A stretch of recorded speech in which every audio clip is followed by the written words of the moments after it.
గురు gym లో చాలా రోజుల తర్వాత వర్కౌట్ కి సంబంధించి ఒక మినీ వ్లాగ్ చేస్తున్నాను. ఏం చేద్దామంటావు మరి?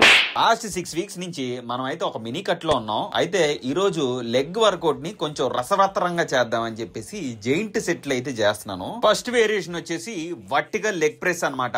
ఈ యొక్క 12 నుంచి 15 రిప్స్ వేసుకో. ఇమ్మీడియట్ గా ఈ వర్కౌట్ ఫినిష్ చేసేసి వాకింగ్ లంజెస్ ఒక్కొక్క లెగ్ కి 12 స్టెప్స్, అటు పక్కకి ఒక 12, ఇటు పక్కకు ఒక 12 వేసుకోవాలన్నమాట. ఇది కూడా ఇమీడియట్ గా అవగొట్టుకుని లెగ్ ఎక్స్టెన్షన్ దగ్గరికి వెళ్ళాలి. మళ్ళీ ఇక్కడ ఏంటో మ్యాజిక్ తెలుసా? డ్రాప్ సెట్ అన్నమాట. ఫస్ట్ నార్మల్ వెయిట్ అంటే ఒక 50 kgs వెయిట్ వేసుకుని లెగ్ ఎక్స్టెన్షన్ కొడతాం. 12 నుంచి 15 రిప్స్ రావాలి. ఇమీడియట్ గా వెయిట్ డ్రాప్ చేసి డ్రాప్ సెట్ అన్నమాట 12 నుంచి 15 రావాలబ్బా.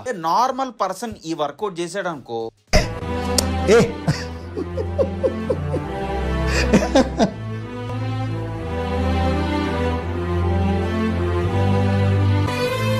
అన్న చిట్టి ఇంకా వర్కౌట్ అవ్వలేదు, లాస్ట్ లెక్కలు ఉందమ్మా, లెక్కలు 12 నుంచి 15 రిప్స్ రావాలి అని చెప్తా.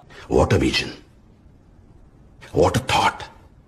పిచ్చోలు అయిపోయారు మా టీం అంతా. బేసిక్ గా ఈ జైంట్ సెట్లు ఎందుకు చేస్తున్నానంటే, ఆల్రెడీ చెప్పా కదా వీడియో స్టార్టింగ్ లో, నేను కట్ లో ఉన్నాను. తక్కువ టైంలో క్యాలరీస్ ఎక్కువ బర్న్ చేయాలనేది నా సిద్ధాంతం అన్నమాట. ప్రెజెంట్ ఉన్న ఈ మినీ కట్ లో ముందు మెన్షన్ చేసిన వర్కౌట్ అన్ని వేరియేషన్స్ కలిపి ఫినిష్ చేస్తే అది నా దృష్టిలో ఒక సెట్ అన్నమాట. అలా 5 రౌండ్లు ఫినిష్ చేశాక నా పరిస్థితి ఎలా ఉందంటే, ఈ జన్మకి చాలు, నేను పోతాను, నాకు ఇది వద్దు.